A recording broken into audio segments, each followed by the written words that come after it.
Atonement and miracles, or like I like to call it, Atonement and miracles. Welcome, this is David Gikandi. Thank you very much for your time, and I'm so happy to be able to share this with you. So let's get started. The power to work miracles belongs to you. In other words, it's your birthright. However, you must be ready and willing. It won't happen unless you're ready and willing. Doing them will bring conviction in the ability, because conviction comes through accomplishment.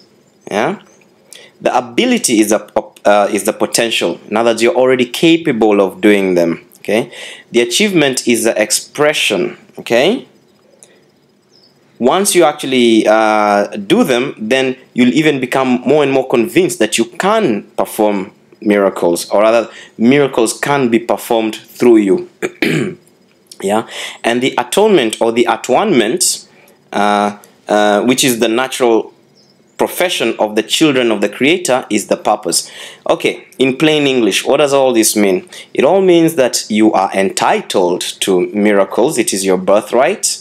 Yeah, the ability to work them is already built into you, but you must be ready and willing so that they can be activated. Okay, and the more you do them, the more you'll have more and more conviction that you can do them. So just like a muscle, your ability, or rather your faith to be able to do them, and hence your ability to do them, will increase. Okay, now the ability already exists, like we said, it's already there, it's the potential. Yeah, but the goal of miracles is the realization or the awakening to the atonement, as I call it.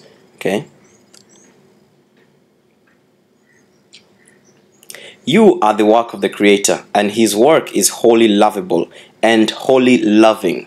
This is how a man must think of himself in his heart, or a woman, because this is what he is. Okay, and that is how he must think of others. So the more you are able to consider yourself as a wholly lovable and wholly loving creature, and the more you're able to think of the same for all your brothers and sisters, yeah, the closer you are to the ultimate journey of this whole cause. Now, forgiveness, therefore, is the means to the atonement, of course, obviously. You may not perform miracles indiscriminately. In other words, although you have the ability to work miracles, you're not an island. You're not separate from the whole one. You're part of an integrated whole. Yeah. So even the miracles that will be performed through you will have a purpose above and beyond what you now refer to as yourself or your individuality.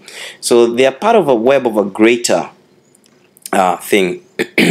So the ideal approach to miracles is that you should ask. Okay, ask.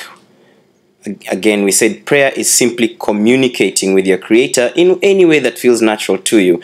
There is no formula. There is no, you don't have to be afraid, and you don't have to be formal. You don't have to, go to a place to do it. You can just do it the same way you talk to your best friend. You can be as free as you feel like you need to be. So in that sense, using that kind of communication, ask which miracles you may perform, and you will find that life will bring you the opportunities to perform those miracles, or for those miracles to come to you or through you at the right moment. Okay? In other words, you'll find that life doesn't waste. You sort of get things on a need-to-know basis. So it doesn't tell you, oh, in 3 weeks you're going to need to do this, and then in 2 months you're going to need to do this. It doesn't give you a calendar. It's just that at the point when something is necessary, or when it's time for, you'll find that everything magically arranges itself for that thing to happen naturally. So you don't have to prepare or be told in advance or whatever. So simply follow the guidance provided to you. Now, the impersonal nature of the miracle is an essential ingredient of miracles. The impersonal nature of miracles is because the atonement itself is one, uniting all creations with their Creator. In other words, it's not all about you. Okay, it's not, it's not personal in the sense that it's not all about you. It's impersonal in the sense that it's for you and for everyone else involved in that miracle, and for life as a whole. Okay, so just always know that that's the nature of miracles, impersonal. Spirit is in a state of grace forever. It never loses that state. Your reality is only spirit forever.